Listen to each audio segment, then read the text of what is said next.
Hi friends, welcome back to the channel. Did you know that 50% of all new businesses fail within the first 3 years? And by year 5, that number jumps to 70%. To avoid your startup idea joining that graveyard, keep on watching.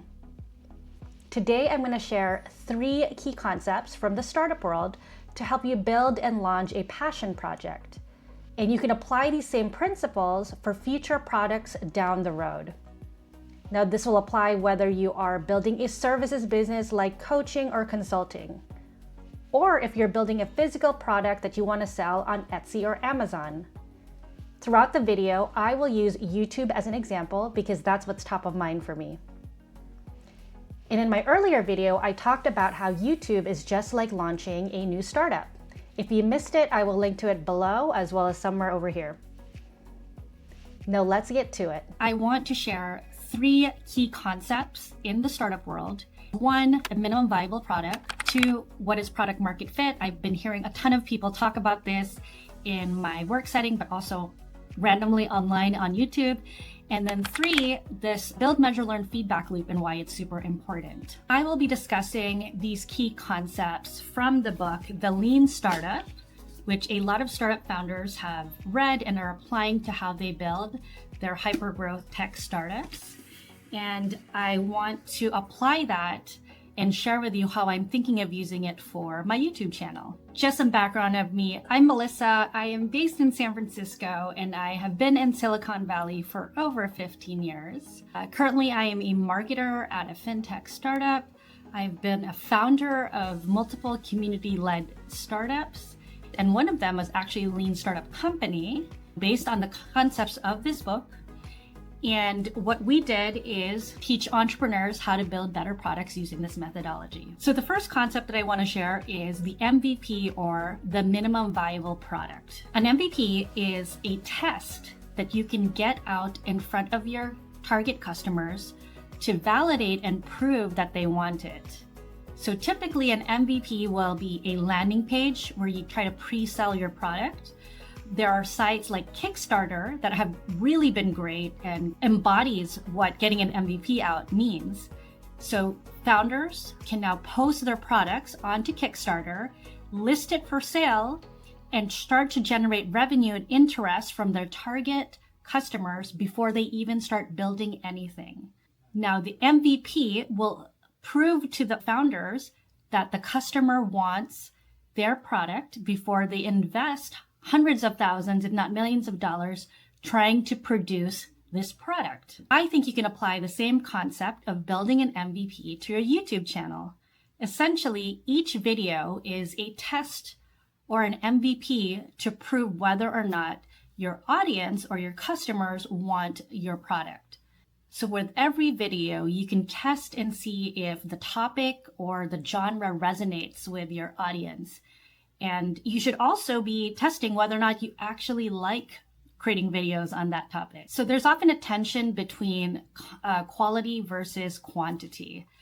And so I think about Apple versus companies like Amazon or Facebook. Apple produces really beautiful, high quality hardware products, and their typical production cycle is 12 months, maybe 16 months. And so that's how frequently we see the iPhone updated. So they spend all year developing the product and improving on it, ensuring that's really high quality before they get it to the hands of the customers.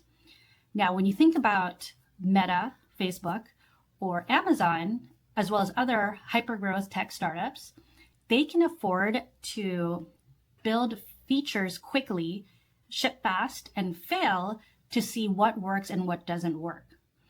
And so there's no right or wrong, whether going all in on quality and shipping really long versus quantity, where you produce a high amount of features or products to see what sticks. But I think the most important thing is that you can figure out where can you learn the most. Personally, I like a hybrid of the quality and the quantity when I'm thinking about creating videos for my channel. So I ideally would be shipping 1 video every week or every 2 weeks because I want to spend time developing the content, shooting, and then editing it there is a certain bar that I want to meet, rather than shooting something, just hitting record and then publishing it shortly thereafter. There's no right or wrong way. It really just depends on you as a person and how can you learn the most. For me, I prefer a hybrid of the two. The next concept that I want to explore is product market fit. And I've heard this term being said quite frequently over the past year in work settings as well as even on YouTube. And I want to share the canonical definition of product market fit. Now, contrary to the words product market fit, it does not mean that the product is available in the market. That is not product market fit. That is like product availability. The second thing, it does not mean iterating on your product to suit the market, although that is one way to get product market fit. Product market fit means that the demand for your product is so strong that your customers all want it. And the pull is so strong that often things are breaking. So a hypergrowth tech startup will often know that they have product market fit if their products are just selling, like it's oversubscribed constantly, it's selling off the shelf, and they can no longer keep up with the demands of the market.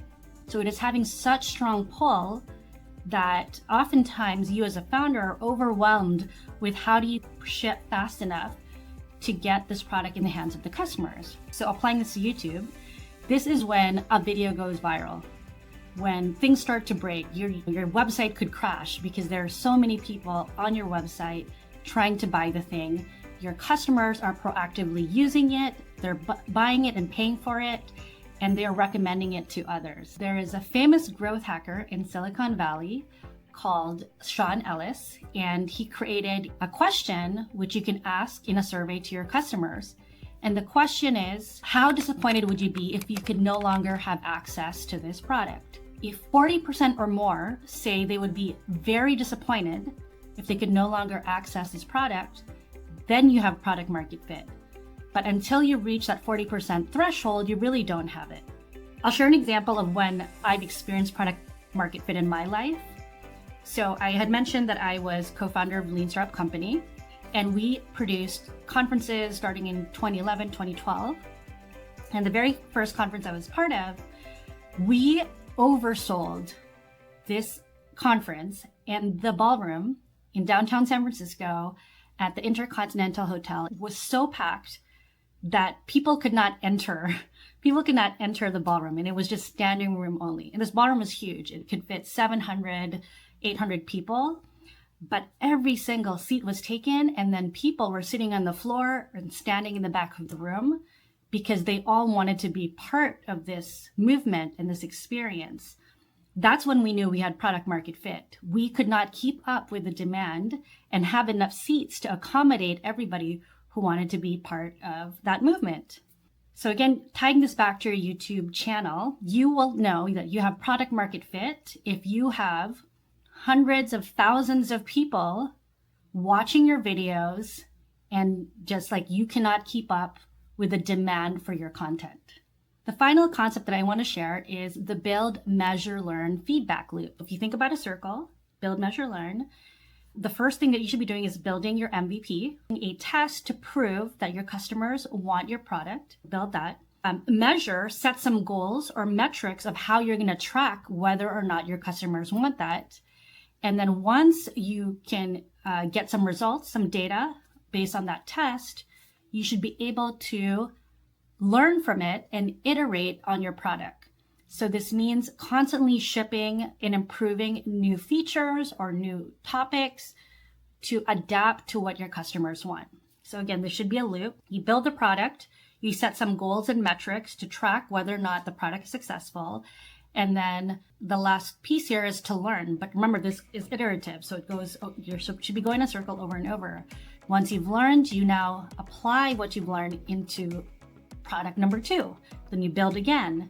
And based on what you built, you can now measure whether or not you've been able to move the data or the stat that you're tracking, and then learn from that again. So you can apply the build, measure, learn feedback loop for your videos and for your YouTube channel by getting a test video out, create 1 to 4 videos about a certain topic, start to track the type of views that you get. How long are people watching your content?